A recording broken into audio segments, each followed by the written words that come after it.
Hello दोस्तों, स्वागत है आपका अपने YouTube channel Ajit sir POM पर। प्रीवियस वीडियो को हम लोग आगे की ओर कंटिन्यू करते हैं। आज 12th क्लास के बायोलॉजी चैप्टर 6 वंशागति का आणविक आधार, इस चैप्टर को हम लोग कंटिन्यू करते हैं। पिछले 2 वीडियो हम लोग देखे हैं। आशा करते हैं आप लोग लाइक चैनल को सब्सक्राइब अवश्य किए होंगे ताकि आपको अगला वीडियो मिल सके। इस वीडियो में हम चर्चा करेंगे डीएनए के स्ट्रक्चर के। पिछले वीडियो में ही हमने हेडिंग दे चुका था कि डीएनए की संरचना क्या होती है, लेकिन टाइम नहीं रहने के कारण पिछले वीडियो में नहीं बता पाए थे।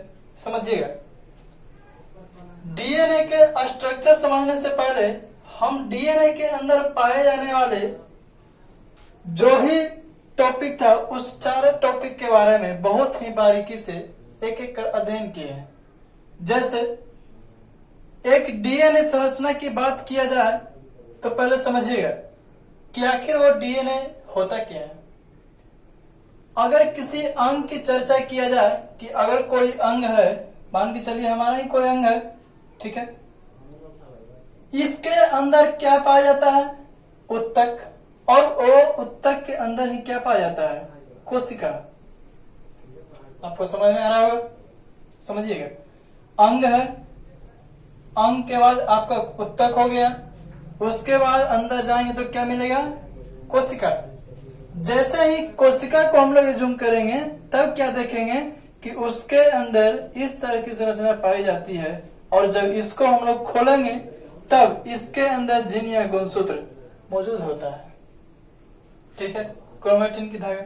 अब समझिएगा, जब इस संरचना को सबसे फर्स्ट वीडियो में ही, जो सबसे फर्स्ट वीडियो नहीं देखे होंगे देख लीजिएगा, आपको इसी चैनल पर मिल जाएगा। इस संरचना को सबसे फर्स्ट वीडियो में ही हम लोग देख चुके थे। इसके अंदर समझिएगा, सबसे पहले यह जो डीएनए होता है यह सर्पिलाकार कुंडली के रूप में इसके अंदर स्थित होता है। सबसे फर्स्ट वीडियो में ही बताए थे। और जब इसे हम खोलते हैं तो इस तरह से संरचना प्राप्त होती है जिसको हम लोग क्या बोलते हैं? डीएनए। जिसको हम लोग क्या बोलते हैं? डीएनए। और इसी डीएनए को और बारीकी से और इसके बेहतर जानने के लिए हम लोग अब इस वीडियो में स्टडी करेंगे क्या? तो स्ट्रक्चर ऑफ डीएनए, डीएनए की संरचना के बारे में। सबसे पहले आप समझिएगा, जब बात आया है डीएनए की तो डीएनए का सबसे पहले आपको full form deoxyribo nucleic acid हो जाएगा। डीऑक्सीराइबो न्यूक्लिक एसिड, एकदम रट जाइए। जो भी थ्योरी सेक्शन कंसेप्ट देते हैं यहीं पे याद करने का प्रयास कीजिए, ज्यादा उचित होगा।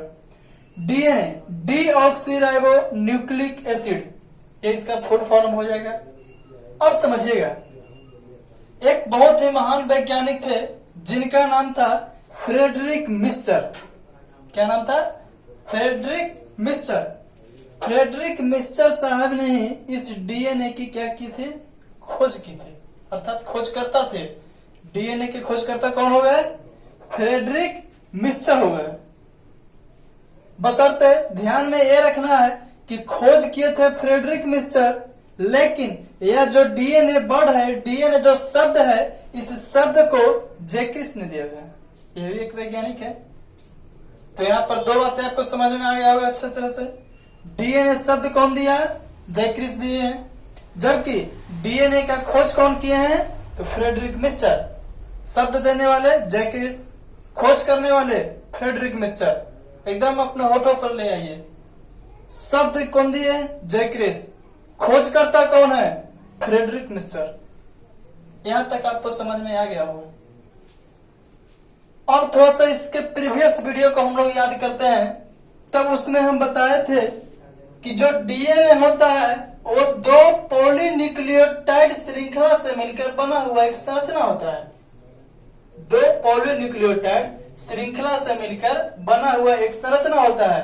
तो सबसे पहले हम लोग प्रीवियस वीडियो में यह स्टडी कर चुके हैं कि आखिर पॉलीन्यूक्लियोटाइड होता क्या है।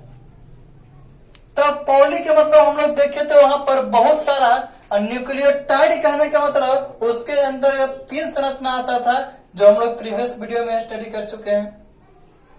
अब समझिएगा, तो यह जो डीएनए का आपका मुख्य रूप से कह सकते हैं कि जो घटक होगा वह डीएनए के घटक क्या हो जाएगा, तो डीऑक्सीराइबोज शुगर रहेगा उसमें, प्लस में नाइट्रोजिनस बेस रहेगा। नाइट्रोजिनस बेस में क्या क्या आता था आपको पता होगा, एक एडेनिन हमारा आता था, एक गुआनिन आता था, एक साइटोसिन आता था और एक थायमिन आता था। यह चारों प्रकार के बेस पर हम लोग देख चुके थे। पहले क्या होता था, एडेनिन, गुआनिन, साइटोसिन, थायमिन, यह 4 प्रकार के पाया जाता था। एक इसमें और बताए थे हम, एक होता है यूरेसिल, जिसके बारे में पिछले वीडियो में हम बताए थे कि डीएनए और आरएनए में दोनों में 4 ही पाया जाता है। एक में यूरेसिल पाया जाता है और एक में यूरेसिल नहीं पाया जाता है। किसमें पाया जाता है, किसमें नहीं पाया जाता है, इसकी जानकारी के लिए आप हमारा पिछला वीडियो देख सकते हैं, उसमें बहुत ही अच्छी तरह से बताया गया है। आगे समझते हैं। नाइट्रोजिनस बेस के साथ साथ इसमें फॉस्फेट ग्रुप भी रहता है। फॉस्फेट ग्रुप शामिल होता है।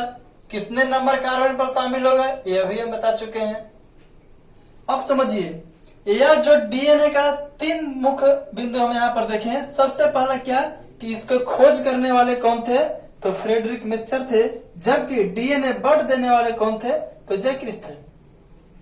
एक डीएनए के अंदर जो घटक पाया जाता है उसके बारे में चर्चा करते हैं, तो हम पाते हैं कि यह deoxyribose sugar, nitrogenous base and phosphate group, यह तीनों के मिलने से इसकी संरचना का निर्माण होता है। अब समझिए, डीएनए की यहां तक चर्चा होने के बाद हुई, डीएनए का फुल डिफिनेशन कोई नहीं दे पाया। तब डीएनए की आकृति को चेक करने के लिए या उसकी संरचना कैसी होती है उसका पूरा स्टडी करने के लिए हमारे बीच 2 बहुत ही महान वैज्ञानिक आए। वो दोनों वैज्ञानिक का आप लोग बहुत ही चर्चित नाम है, एक वाटसन आए और एक क्रिक आए। ठीक है, अब वो दोनों के द्वारा एक मॉडल दिया गया, एक स्ट्रक्चर दिया गया, जिस स्ट्रक्चर को हम लोग बोलते हैं डीएनए डबल हेलिक्स मॉडल, अर्थात कह सकते हैं द्विकुंडलित संरचना। अब भाई क्या दिया गया द्विकुंडलित संरचना, क्या होता है डबल हेलिक्स मॉडल, उसके बारे में हम लोग आगे अध्ययन करते हैं। अगर आप लोग यहाँ तक समझ चुके होंगे तो यहाँ तक आप स्क्रीनशॉट भी ले सकते हैं या कॉपी में लिखना चाहते हैं तो लिख भी सकते हैं। पहले ही बोल चुके हैं, स्मार्ट वर्क करेंगे हम लोग, स्क्रीनशॉट आहिस्ता ले लीजिए।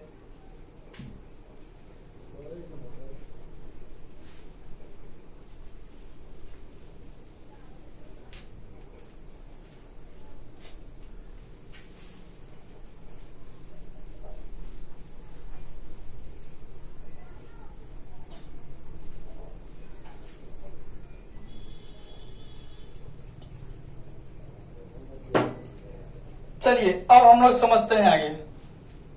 तो मुख्य रूप से जो समझने वाली बात है हम लोग का, वो है स्ट्रक्चर ऑफ डीएनए, अर्थात कह सकते हैं डीएनए की संरचना।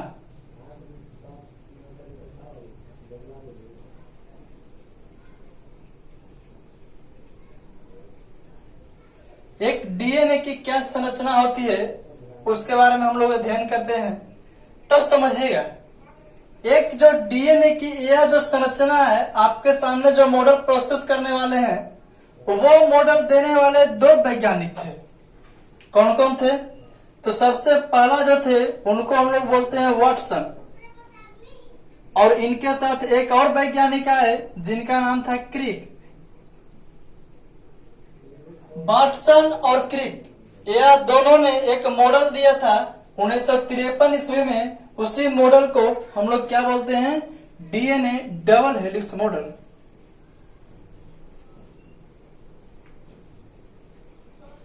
वाटसन और क्रिक के द्वारा एक द्विकुंडलित संरचना आकृति दिया गया था। कितना ईस्वी में दिया गया था, 1953 ईस्वी में। 1953 ईस्वी में वाटसन क्रिक के द्वारा एक मॉडल दिया गया जिसको हम लोग बोलते थे डीएनए की संरचना, या कह सकते हैं डीएनए डबल हेलिक्स मॉडल, द्विकुंडलित संरचना। 1953 ईस्वी के देने के बाद उनको 1962 ईस्वी में इसकी खोज के लिए नोबेल पुरस्कार से सम्मानित किया गया है। किन्हें? वाटसन और क्रिक को। वाटसन और क्रिक के द्वारा 1953 ईस्वी में यह डीएनए डबल हेलिक्स मॉडल दिया गया, जिसके उपरांत 1962 ईस्वी में उन्हें नोबेल पुरस्कार से क्या किया गया? सम्मानित किया गया। ठीक है, यहां तक समझ में बात आ रही है। अब देखिए, अगर वह डीएनए के स्ट्रक्चर की हम लोग बात करें तो कोई खास नहीं, लेकिन फिर भी समझिएगा।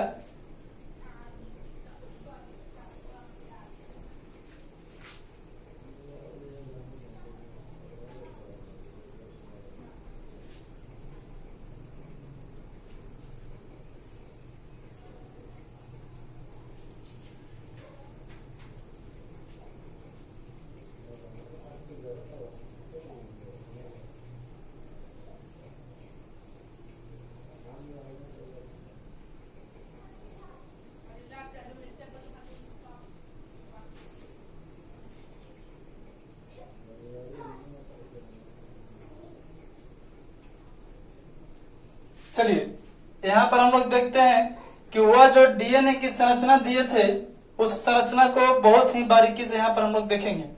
ठीक है, तो यह एक तरह से उन्होंने जो डायग्राम दिया था वो इसी प्रकार था।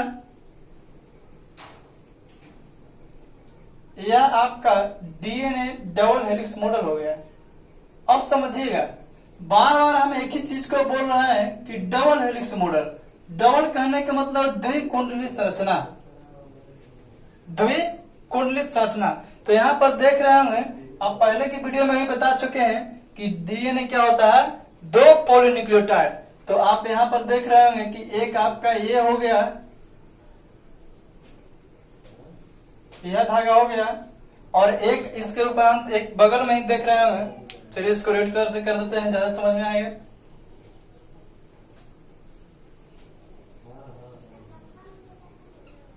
चलिए, यहाँ पर हम लोग देख चुके हैं, यह 2 धागा के मिलने से बना है। अब समझिएगा, यह दोनों धागा किसका बना होता है? तो हम लोग पिछले वीडियो में यह स्टडी कर चुके हैं। यह शुगर और फॉस्फेट का बना होता है। इसमें नाइट्रोजनस बेस अंदर की ओर होता है। यह पूरा धागा किसका बना होता है? शुगर प्लस फॉस्फेट का ही बना होता है। इस तरह से यह जो संरचना है, इस संरचना के बारे में ही हम लोग चर्चा करते हैं। यह डीएनए डबल हेलिक्स मॉडल के बारे में समझिएगा। इसके बीच में हमारा क्या होता है? क्षार जोड़ा होता है। ठीक है, अब क्षार जोड़ा क्या होता है? तो हम बताए थे पिछले वीडियो में कि क्षार जोड़ा के अंतर्गत डीएनए में 4 चीज आती है। एक आपका एडेनिन हो गया, एक आपका गुआनिन हो गया, एक आपका साइटोसिन हो गया, और एक आपका थायमिन हो गया। यहां तक बात समझ में आ रही होगी। अब समझिए, यह चारों बेस जो पेयर है, ये सब में एक कंडीशन है। कंडीशन क्या है जो समझिएगा। एडेनिन जो है, यह जब भी जुटेगा तो यह थायमिन के साथ जुटेगा। ठीक है, गुआनिन जो आपका है, यह आपका जब भी जुटेगा तो यह साइटोसिन के साथ जुटेगा। इतना बात समझ में आया?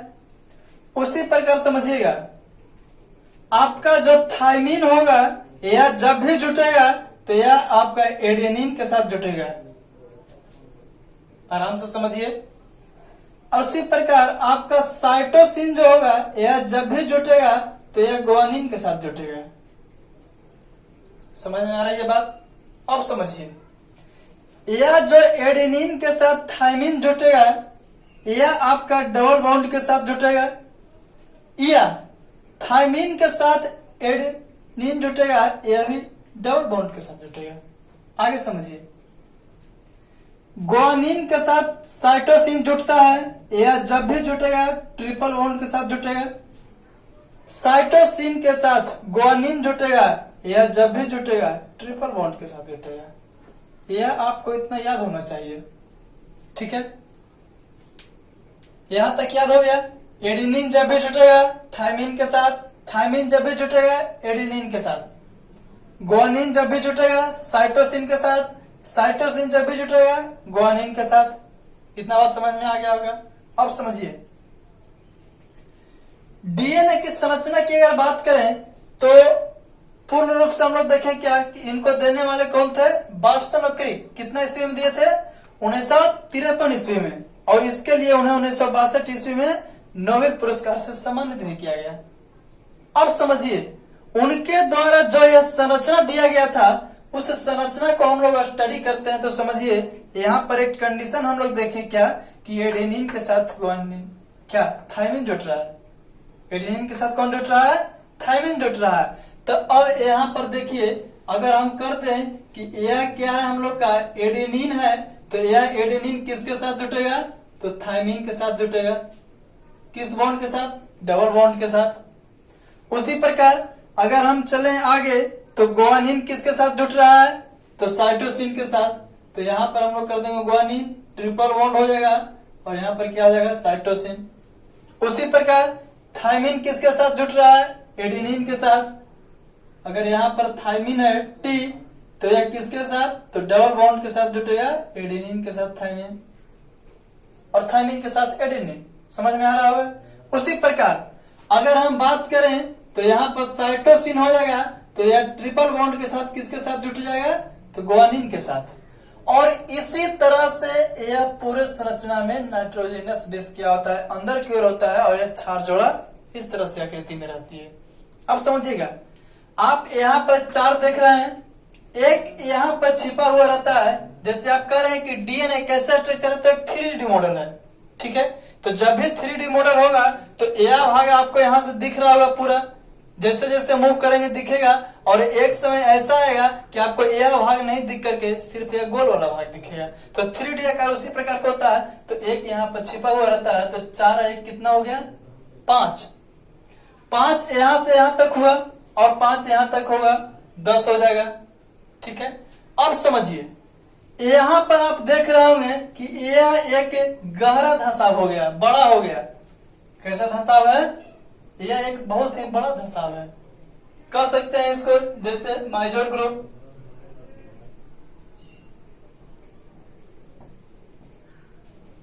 यह बड़ा हो गया, माइजोर ग्रुप हो गया। आप जैसे ही इसके नीचे आइएगा तो यहाँ पर देखिएगा एक छोटा धंसाव है, इसको कह सकते हैं छोटा है, अर्थात कह सकते हैं माइनर ग्रुप। और जैसे ही इसके आप नीचे आइएगा तो फिर एक देख रहे हैं गहरा धंसाव है, तो इसको कह सकते हैं क्या, माइजोर ग्रुप।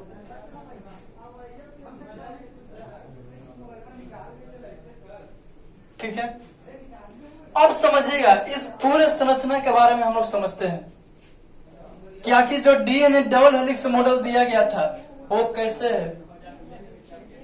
उसी प्रकार अगर हम चर्चा करें तो यहाँ आप 4 देख रहे हैं, इसमें भी आपका कितना होगा, 4 तरह के होंगे। इसमें भी आपका कितना होगा, 4 तरह के होंगे। और नीचे भी कितना होगा, 4। अब क्या क्या जुटेगा, 4 समझ में आ रहा है।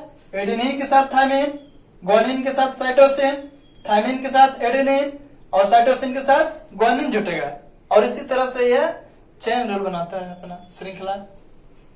अब देखिए यहाँ पर जो डीएनए का धागा है, अगर यह 5' से शुरू होता है तो यह हमारा समाप्त होता है 3' पर। और अगर यहाँ से अगर आप 5' से शुरू कीजिएगा तो यह समाप्त होगा 3' पे। अर्थात कह सकते हैं रेलवे लाइन के पटरी जैसा एक दूसरे के क्या होते हैं, समानांतर होते हैं, कहीं नहीं मिलते हैं। अब समझिए यहाँ पर एक बड़ा धंसाव, एक यहाँ पर छोटा धंसाव, फिर एक बड़ा धंसाव। देखें इसी तरह से यह चलते रहता है। अब समझिएगा यह जो आप मेजर ग्रोव बड़ा धंसाव देख रहे हैं, एक माइनर ग्रोव एक छोटा धंसाव देख रहे हैं, यह दोनों के बीच की दूरी जो होती है यह 17 एंगस्ट्रॉम होती है। और फिर माइनर ग्रोव से लेकर मेजर ग्रोव तक यहाँ की भी जो दूरी होती है यह भी 17 एंगस्ट्रॉम होती है। तो आप लोग खुद जोड़ के बता सकते हैं कि मेजर ग्रोव से लेकर एक मेजर ग्रोव से लेकर दूसरे मेजर ग्रोव के जो बीच की दूरी होगा वह टोटल दूरी कितना एंगस्ट्रॉम हो जाएगा हम लोग का, तो 34 एंगस्ट्रॉम अर्थात 34 एंगस्ट्रॉम। ठीक है, अब देखिए 34 एंगस्ट्रॉम कहने का मतलब 3.4 नैनोमीटर, 3.4 नैनोमीटर।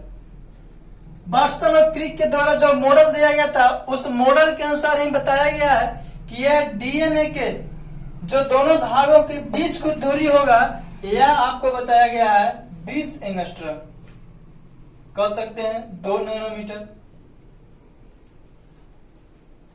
यह डीएनए के दोनों धागों के बीच की दूरी।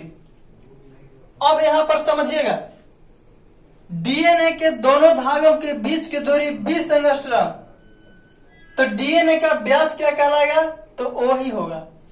दोनों डीएनए का जो धागा है इनके बीच की दूरी ही इसका क्या कहलाएगा, व्यास कहलाएगा। क्या कहलाएगा, व्यास कहलाएगा। अब समझिएगा, यह जो डीएनए आकृति है यह तो 3D है, यह जब भी घूमेगा तो कुछ ना कुछ डिग्री पे घूमेगी। तब समझिएगा, अगर यह एक टर्न घूमता है, एक घुमाव जब इसकी होती है तो यह कितना होगा, 1 टर्न करने का मतलब 1 टर्न में कितना डिग्री हो जाएगा आपका, 360 डिग्री। 1 टर्न में कितना हो जाएगा, 360 डिग्री। और यहां पर देखिएगा, यहां पर आप लोग जब देख रहे होंगे कि एक मेजर ग्रुप से दूसरा मेजर ग्रुप की टोटल जो दूरी होगा यह कितना होगा, टोटल डिस्टेंस दूरी कितना होगा, 34 एंगस्ट्रॉम। और इसके बीच में यह जो आप बेस पेयर देख रहे हैं, इस बेस पेयर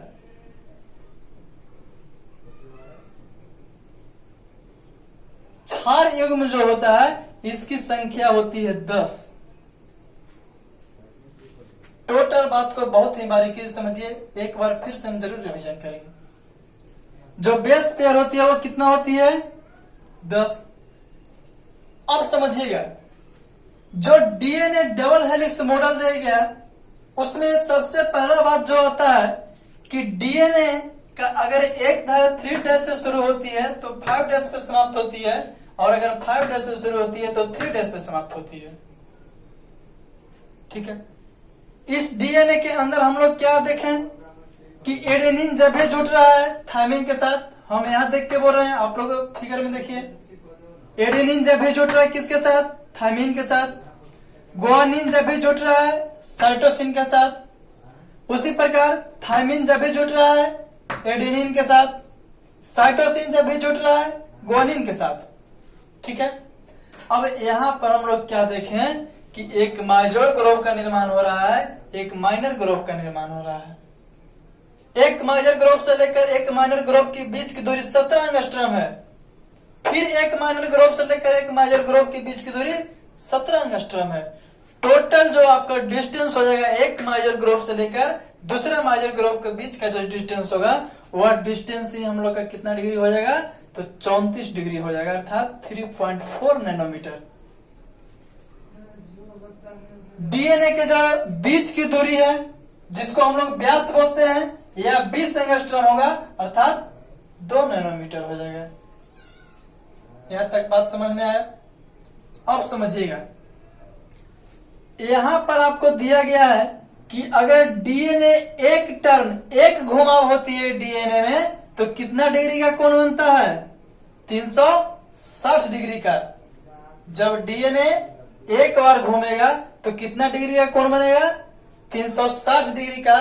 तो अब बताइए, आपके 360 डिग्री का बनेगा तो यह जो बेस पेयर देख रहे हैं यह दोनों के बीच में दो जो न्यूक्लियोटाइड है बेस पेयर, इसके बीच में भी कुछ ना कुछ दूरी होगा, इसके बीच में कुछ ना कुछ दूरी होगा ना। तो अब उस दूरी को आप बताइएगा। तो यहां पर हम लोग क्या देख रहे हैं कि टोटल जो डिस्टेंस है एक मेजर ग्रुप से लेकर दूसरे मेजर ग्रुप के बीच का जो दूरी है वह कितना एंगस्ट्रॉम है, 34 एंगस्ट्रॉम। तो कहेगा कि बेस पेयर की संख्या कितना है, तो 10 है। तो किन्हीं दो न्यूक्लियोटाइड के बीच की दूरी क्या होगा, दो न्यूक्लियोटाइड के बीच की दूरी क्या हो जाएगा, तब हम लोग कुछ नहीं करेंगे, यह 34 है तो इसके बटा में सिर्फ बेस पेयर से भाग दे देंगे। ठीक है, तो कितना हो जाएगा 3.4 एंगस्ट्रॉम, 3.4 एंगस्ट्रॉम। तो आप सीधे कर सकते हैं, ये डीएनए के जो दो बेस पेयर है इसके बीच की जो दूरी निकालना होगा तो क्या करेंगे, कुल दूरी में जितना बेस पेयर है उससे भाग मार देंगे हम। नहीं समझ में आता है, फिर से समझिए। एक माइजर ग्रुप से लेकर दूसरे माइजर ग्रुप के बीच की दूरी कितना एंगस्ट्रॉम है हम लोग का, 34 एंगस्ट्रॉम, 34 एंगस्ट्रॉम। अब कह रहा है कि एक कड़ी में मान के चलिए यहां से लेकर यहां तक एक माइजर ग्रुप से दूसरे, टोटल कितना है बेस पेयर, तो बेस पेयर क्षार युग्म कितना है हम लोग का 10 है। तो क्या टोटल दूरी में अगर हम 10 से भाग मार देंगे तो किन्हीं एक जो दो जो न्यूक्लियोटाइड है इसके बीच की दूरी निकल जाएगा। तो इसके बीच की दूरी जब इसमें भाग मारेंगे तो कितना हो जाएगा 3.4 एंगस्ट्रॉम, अर्थात कह सकते हैं 0.34 नैनोमीटर। ठीक है, अब समझिए यहां तक के बात सही था। अब यहां पर हम लोग क्या देख रहे हैं, वन टर्म एक घुमाव में कितने डिग्री का कोण बन रहा है, 360 डिग्री का, और बेस पेयर की संख्या कितनी है 10। तो पूछेगा कि एक जो बेस पेयर है यह कितना डिग्री कोण के साथ घूमेगा, अर्थात कह सकते हैं कि कोणीय विचलन निकालने के लिए कहेगा। क्या निकालने के लिए कहेगा, कोणीय विचलन। जब कोणीय विचलन आपको निकालने के लिए बोलेगा तब आप क्या करिए, सबसे पहले देखेंगे कि पूरा डीएनए जो स्ट्रक्चर है यह टोटल कितना डिग्री से घूमा है। तो एक टर्न में, चूंकि एक टर्न में कितना हो गया 360 डिग्री, एक टर्न में कितना हो गया 360 डिग्री, और टोटल जो एक कड़ी है उसमें बेस पेयर क्षार युग्म जो होता है उसकी संख्या कितनी है 10। तो क्या 360 में 10 से भागा मार देंगे, एक शून्य से एक शून्य खत्म कर देंगे, तो क्या 36 डिग्री की रेंज से एक बार में एक बेस पेयर घूम रहा है। ठीक है, यह जो एक कड़ी है यह एक बार में कितने डिग्री से घूम रहा है 36 डिग्री से। इसी प्रकार 10 बेस पेयर है तो 36 गुना 10 अर्थात 360 डिग्री से घूम रहा है। तो कोणीय विचलन निकालना कहेगा तो कैसे निकलेगा, तो एक टर्न में 360, बेस पेयर की संख्या 10, भाग मार देंगे 36 डिग्री, आंसर हो जाएगा हमारा। ठीक है, चलिए अब समझिए पूरे संरचना को बारीकी से समझते हैं एक बार हम लोग कि आखिर यह पूरे संरचना में हुआ क्या है। सबसे पहले डीएनए की संरचना की बात करें हम तो हम लोग देखें कि यहाँ पर दो वैज्ञानिक आए, एक जो आपके आए वाटसन और एक आए क्रिक। वाटसन और क्रिक 1953 ईस्वी में आए और डीएनए का स्ट्रक्चर हम लोग के बीच प्रस्तुत कर दिए। डीएनए के यह जो आप सामने स्ट्रक्चर देख रहे हैं इसी स्ट्रक्चर को उन्होंने प्रस्तुत किया था, जिसके लिए 1962 ईस्वी में उन्हें नोबेल पुरस्कार से सम्मानित किया गया। अब समझिएगा उनके द्वारा जो स्ट्रक्चर दिया गया था वो स्ट्रक्चर किस प्रकार था। तो सबसे पहले बोले कि यह जो डीएनए का जो धागा होता है यह दो धागा के मिलने से बना होता है। ठीक है, यह दो धागा के मिलने से बना होता है और दोनों धागा एक दूसरे के समानांतर होते हैं, अर्थात कहीं भी एक दूसरे को टच नहीं करेंगे। उसके साथ साथ क्या होता है कि यह जो डीएनए का धागा होता है वह किससे मिलकर बना है, तो शुगर और फॉस्फेट से मिलकर बना है। अब शुगर क्या है, फॉस्फेट क्या है, इसकी जानकारी के लिए हमारा आप प्रीवियस वीडियो देखें तो उसमें जरूर लाइक भी कर दें। अब समझिए शुगर फॉस्फेट से इस धागे का निर्माण हुआ। डीएनए स्ट्रक्चर जो दिया गया वाटसन और क्रिक के द्वारा उसमें उन्होंने क्या बताया कि यह जो सबसे बड़ा धंसा आप देख रहे हैं, अर्थात कह सकते हैं इसको माइजर ग्रोव, एक यहाँ पर निर्माण हुआ।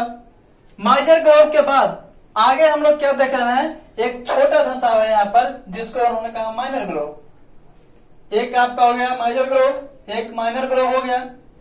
और देखिए माइनर ग्रुप से लेकर माइनर ग्रुप के जो बीच की दूरी होगा वह 17 एंगस्ट्रॉम होगी, और एक माइनर ग्रुप से लेकर फिर माइनर ग्रुप के जो बीच की दूरी होगी यह भी 17 एंगस्ट्रॉम। तो कह सकते हैं कि एक माइनर ग्रुप से लेकर दूसरे माइनर ग्रुप के जो बीच की दूरी टोटल होगा, यह टोटल डिस्टेंस कितना डिग्री होगा, तो 34 एंगस्ट्रॉम हो जाएगा। टोटल कितना हो जाएगा, 34 एंगस्ट्रॉम। अब समझिए टोटल 34 एंगस्ट्रॉम है, यहां से एक माइनर ग्रुप से लेकर दूसरे माइनर ग्रुप तक के टोटल डिस्टेंस कितना हो गया, 34 एंगस्ट्रॉम। और यह डिस्टेंस के बीच में बेस पेयर जो क्षार युग्म होगा उसकी संख्या कितनी होगी, तो 10। Total distance 34 angstrom, base pair कितना होगा, तो 10। तो क्या 34 एंगस्ट्रॉम कुल दूरी में बेस पेयर से भाग मार देंगे तो किन्हीं दो पॉलीन्यूक्लियोटाइड के बीच की दूरी हमको पता हो जाएगा। तो यहाँ दोनों के बीच की दूरी कितना हो जाएगा हम लोग का, 3.4 एंगस्ट्रॉम, अर्थात कह सकते हैं 0.34 नैनोमीटर।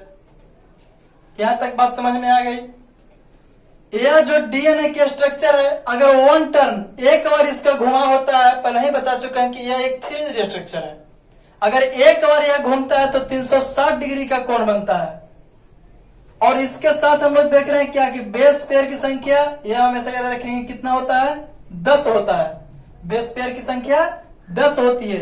एक टर्न जब डीएनए मारेगा तो 360 डिग्री बनेगा और बेस पेयर की संख्या 10 है।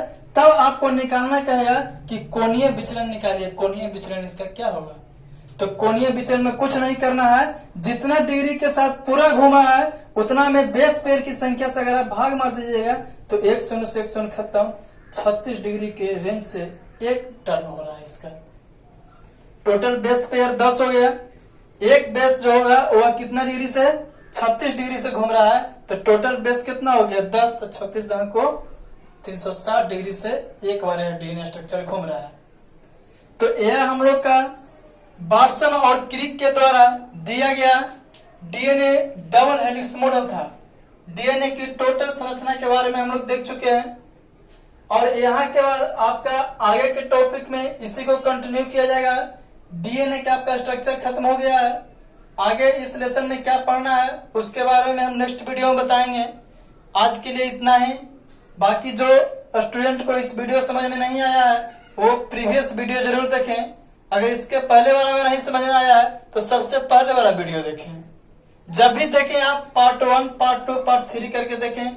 यह मॉलिक्यूलर बेसिस ऑफ इनहेरिटेंस का पार्ट 3 था। चैनल को अवश्य सब्सक्राइब कर लें, लाइक्स कमेंट के साथ साथ।